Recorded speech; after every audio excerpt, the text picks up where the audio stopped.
আসসালামু আলাইকুম। আপনারা শুনছেন সর্বশেষ আন্তর্জাতিক সংবাদ। শুরুতে শিরোনাম পরে বিস্তারিত। প্রশান্ত ও ক্যারিবীয় জলসীমায় আবারও মার্কিন হামলা, ৫ মাসে নিহত ১৩৫ জন। ইসরায়েলি বাধা পেরিয়ে আল আকসায় ফিলিস্তিনিদের প্রথম তারাবিহ আদায়। আরও থাকছে ইসরায়েলের বিরুদ্ধে অধিকৃত জেরুজালেমের সীমানা সম্প্রসারণের অভিযোগ। আরও শুনছেন ভয়াবহ দাবানলে পুড়ছে ভারতের অরুণাচল, নাগাল্যান্ড। সর্বশেষ থাকছে হামাসকে নিরস্ত্র না করে ইয়েলো লাইন থেকে সরবে না ইসরায়েল। এতক্ষণ শুনছেন সংবাদ শিরোনাম, এখন বিস্তারিত। তার আগে অনুরোধ থাকবে ভিডিওতে লাইক দিন এবং ভিডিও সম্পর্কে আপনার গুরুত্বপূর্ণ মতামত কমেন্ট করে জানিয়ে দিন। প্রশান্ত ও ক্যারিবীয় জলসীমায় আবারও মার্কিন হামলা, ৫ মাসে নিহত ১৩৫ জন।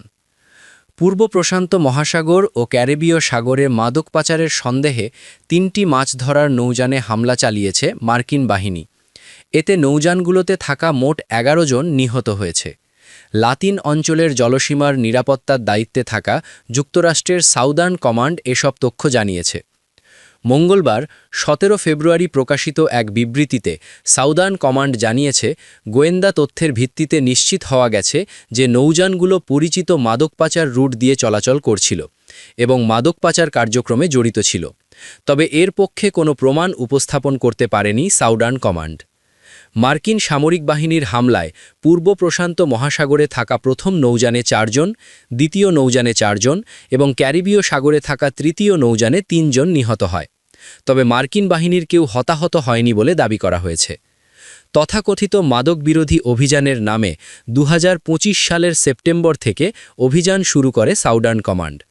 মার্কিন বাহিনীর অভিযানে এখনও পর্যন্ত অন্তত ১৩৫ জন নিহত হয়েছেন। সাম্প্রতিক এই হামলার আগে গত শুক্রবার ক্যারিবীয় সাগরে একটি সন্দেহভাজন মাদকবাহী নৌযানে হামলায় আরও ৩ জন নিহত হয়। সিএনএনের প্রতিবেদন অনুযায়ী দ্বিতীয় মেয়াদে ক্ষমতায় আসার পর প্রেসিডেন্ট ডোনাল্ড ট্রাম্পের প্রশাসন একটি গোপন আইন মোতাবেক এসব অভিযান পরিচালনা করে আসছে। মাদক বিরোধী অভিযানের জন্য ২০টির বেশি মাদক চক্র ও সন্দেহভাজন পাচারকারীকে শত্রু হিসেবে সন্ত্রাসী কালো তালিকাভুক্ত করা হয়েছে। এর ভিত্তিতেই প্রাণঘাতী হামলাগুলো চালানো হচ্ছে বলে জানা গেছে। তবে এসব হামলা নিয়ে তীব্র বিতর্ক তৈরি হয়েছে। আইন বিশেষজ্ঞ ও কংগ্রেসের ডেমোক্র্যাট সদস্যরা বলছেন, যুক্তরাষ্ট্র মাদক কার্টেলগুলোর বিরুদ্ধে আনুষ্ঠানিকভাবে যুদ্ধ ঘোষণা করেনি বা কংগ্রেসের অনুমোদন নেয়নি। ফলে এসব হামলা বেসামরিক ব্যক্তিদের হত্যা হিসেবে বিবেচিত হতে পারে।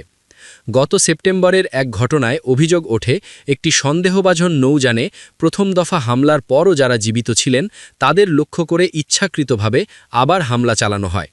এ ঘটনায় যুদ্ধাপরাধের অভিযোগ ওঠে এবং কংগ্রেসীয় তদন্ত শুরু হয়। উল্লেখ্য, সেপ্টেম্বরের আগে পর্যন্ত অবৈধ মাদক পাচার মোকাবিলার দায়িত্ব ছিল মূলত আইন প্রয়োগকারী সংস্থা ও মার্কিন কোস্টগার্ডের ওপর। তখন মাদক পাচারকারী ও কার্টেল সদস্যদের অপরাধী হিসেবে গণ্য করে আইনি প্রক্রিয়ার আওতায় আনা হতো। কোস্টগার্ড এখনও পূর্ব প্রশান্ত মহাসাগরে প্রাণঘাতী শক্তি ব্যবহার ছাড়াই মাদকবাহী নৌযান আটক ও মাদক জব্দ করছে। ইসরায়েলি বাধা পেরিয়ে আল আকসায় ফিলিস্তিনিদের প্রথম তারাবি আদায়। ফিলিস্তিন সহ মধ্যপ্রাচ্যের প্রায় সবগুলো দেশে বুধবার ১৮ ফেব্রুয়ারি থেকে পবিত্র রমজান শুরু হয়েছে। তাই রমজানের প্রথম তারাবি নামাজ মঙ্গলবার ১৭ ফেব্রুয়ারি আদায় করেছে এসব দেশের মানুষ। তাই প্রথম তারাবি নামাজ আদায় করতে ফিলিস্তিনের আল আকসা মসজিদ প্রাঙ্গণে উপস্থিত হয়েছিলেন হাজারো ফিলিস্তিনি। তবে নানা অজুহাতে বিধিনিষেধ আরোপের পাশাপাশি তরুণ ফিলিস্তিনিদের আল আকসা প্রাঙ্গণে ঢুকতে বাধা দেওয়া হয়। এছাড়া নামাজ আদায়ের সময় ইসরায়েলি পুলিশ পুরো মসজিদ ঘিরে রাখে।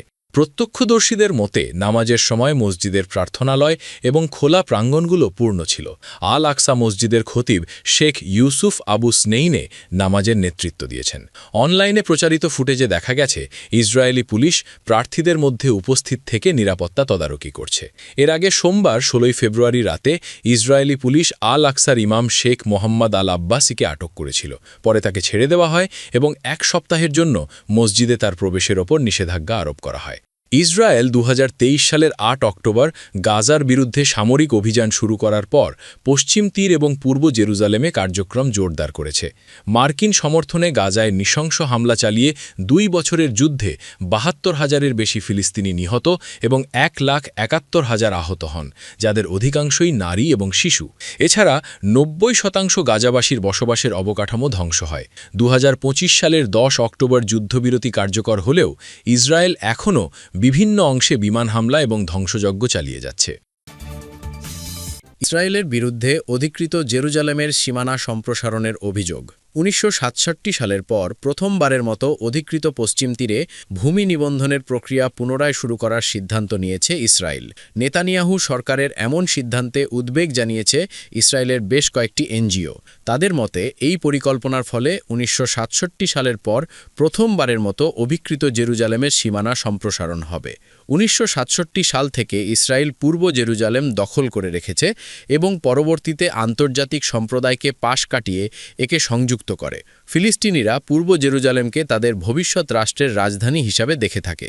ইসরায়েলি এনজিও ইর আমিমের গবেষক আবিফ তাতারাস্কি বার্তা সংস্থা এএফপিকে বলেন, এই পদক্ষেপ জেরুজালেমের কার্যত সম্প্রসারণের শামিল।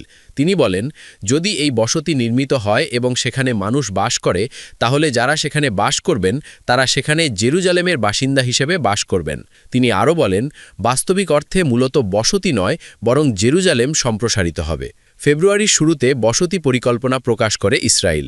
ইসরায়েলি মানবাধিকার সংস্থাগুলোর মতে এই আইনি প্রক্রিয়া মূলত ফিলিস্তিনিদের তাদের পৈতৃক ভূমি থেকে উচ্ছেদ এবং পশ্চিম তীরকে আনুষ্ঠানিকভাবে ইসরায়েলের সঙ্গে সংযুক্ত করার একটি সুপরিকল্পিত কৌশল। 1984 সাল থেকে স্থগিত থাকা এই নিবন্ধন প্রক্রিয়া পুনরায় চালুর মাধ্যমে ফিলিস্তিনিদের মালিকানা প্রমাণের সুযোগ সীমিত করে তাদের জমি দখল করা অনেক সহজ হয়ে যাবে। ইসরায়েলি আবাসন অধিকার সংস্থা বিমকমের মতে পশ্চিম তীরের প্রায় 70% ভূমির কোনো আনুষ্ঠানিক নিবন্ধন নেই।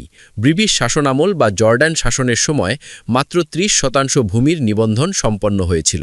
বর্তমান ইসরায়েলি সরকার এখন ফিলিস্তিনিদের কাছে এমন সব নথিপত্র দাবি করছে যা সংগ্রহ করা তাদের জন্য প্রায় অসম্ভব।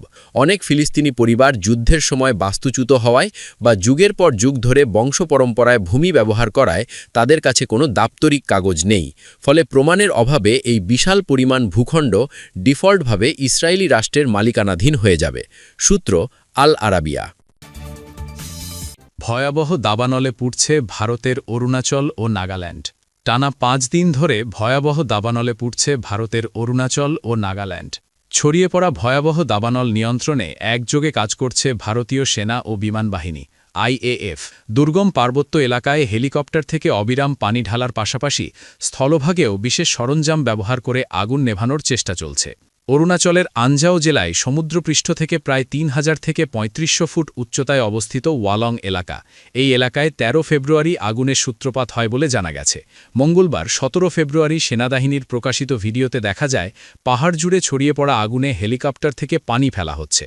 সামাজিক মাধ্যম এক্সে দেওয়া এক বার্তায় আইএএফ জানিয়েছে তাদের হেলিকপ্টার 2টি ফ্রন্টে একযোগে দাবানল নিয়ন্ত্রণে কাজ করছে।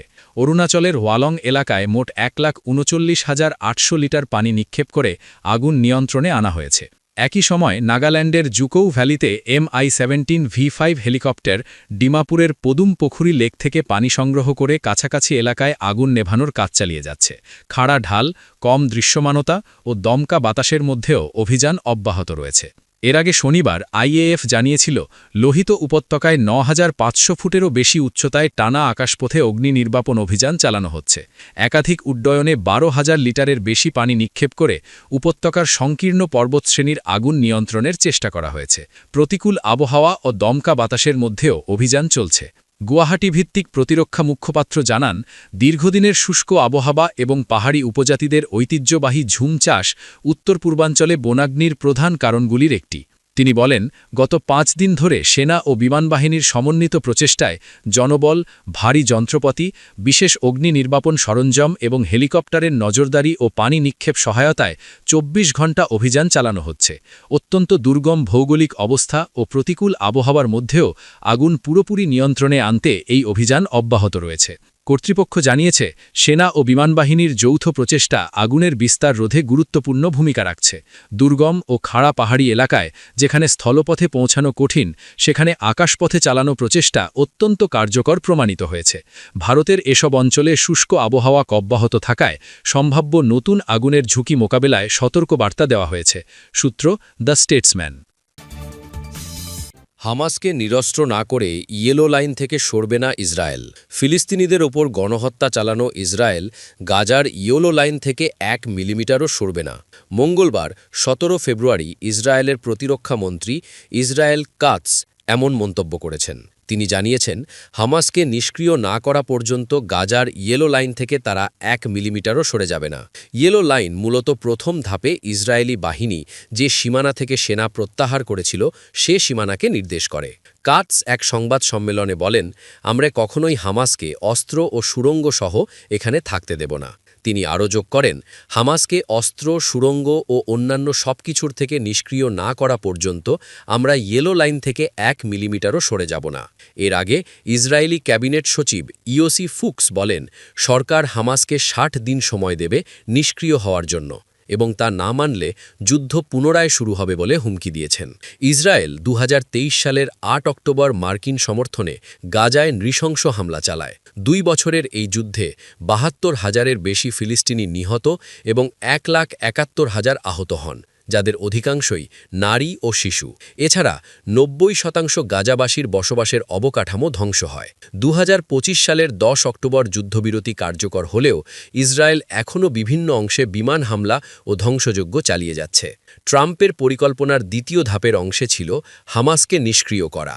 চলতি বছরের জানুয়ারিতে এই ধাপ শুরু হয়। এতে রয়েছে ইসরায়েলি আরও কিছু প্রত্যাহার, পুনর্গঠন শুরু, অতিরিক্ত মানবিক সহায়তার প্রবেশ এবং গাজা পরিচালনার জন্য প্রশাসনিক কমিটি গঠন। সূত্র আনাদোলু এজেন্সি।